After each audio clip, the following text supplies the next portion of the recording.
Julien, quelle journée aujourd'hui au Folcar? Tu as fait des 2 roues, tu t'es bien amusé. Ouais bah écoute Greg, ça a été une journée pas trop mal. Ouais, je me suis fait une grosse frayeur dans la finale où en effet j'ai fait un départ canon, on prend tout l'extérieur, on arrive à prendre pas mal de place parce qu'on part de tout derrière. Et puis j'étais un petit peu à l'attaque pour conserver ma place parce que j'avais un concurrent derrière moi qui allait vraiment très vite et c'est un super bon pilote. Donc je protégeais un peu ma place et j'avais pris l'habitude de prendre une place à l'intérieur vraiment sur un bord de talus où je savais que il y avait un petit creux, donc je mettais ma roue dedans pour me caler, pour éviter de perdre de l'adhérence. Et je pense qu'à un moment où j'étais un petit peu trop gourmand, et en effet, je me suis envolé sur 2 roues. Et je suis arrivé au point de bascule, il y a un moment, j'avais la terre qui était là et j'ai dit là, il faut faire quelque chose. Du coup, je mets un bon petit coup de volant là, au bon moment où il faut. Et puis c'est revenu. Et puis on a réussi à finir comme ça. Et on finit 7 de la finale, en partant tout derrière, on partait 13 je crois, 13. C'est un résultat que tu apprécies? Ouais. Après on revient de loin, on n'a pas eu de chance. Ce matin j'ai pris une pénalité de 3 places pour un faux départ que j'ai pas fait. Après ça c'est des discussions que on aura toujours et on n'a pas le droit de les contester parce que malheureusement nous on est pilote et on doit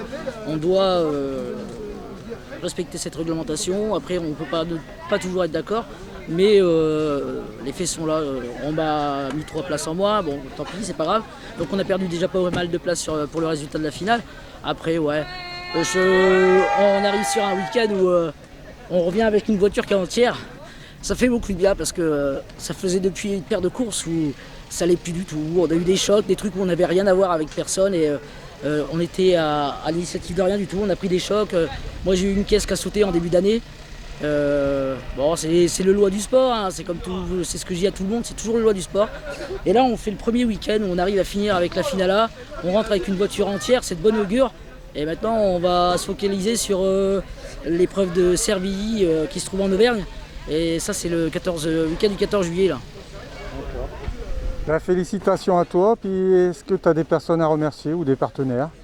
Bah écoute, je vais remercier mon partenaire principal, enfin mes 2 partenaires principaux, qui sont STP de la Vallée à la Vallée au Blé et Optimum, Clément Buquet Optimum, qui vend des maisons, super agent immobilier, c'est lui qui m'a vendu ma maison, il est super, c'est quelqu'un d'exceptionnel, il fait un travail formidable. Donc c'est des gens que je remercie beaucoup. Je remercie mon beau-père parce que là c'est sa voiture, c'est lui qui me permet de rouler parce que moi j'aurais plus. C'est énorme, il a toujours été comme ça. Et on est une entente familiale, c'est super. Je remercie beaucoup la famille, ma femme, mes beaux-parents. J'ai mon mécano Rémi, c'est le tonton. Et je remercie ces gens-là parce que sans eux, en fait, tout ça, c'est beaucoup plus compliqué. Et puis, nous, ça nous permet de nous soulager énormément. Et quand tu as beaucoup d'attendance autour, ça se soulage beaucoup et ça fait énormément de bien. Ça permet d'être beaucoup plus reposé quand tu roules. Donc voilà. Toi, je voulais aussi te remercier, Greg, personnellement, parce que tu as fait le déplacement jusqu'ici pour suivre cette épreuve. J'espère que ça t'a plu. Tu vas revenir. Je remercie notre 359 aussi. Et puis, on se donne rendez-vous au Rallye Charlemagne avec le certain patron Sébastien Loeb. Merci à toi, Julien. Merci, Greg.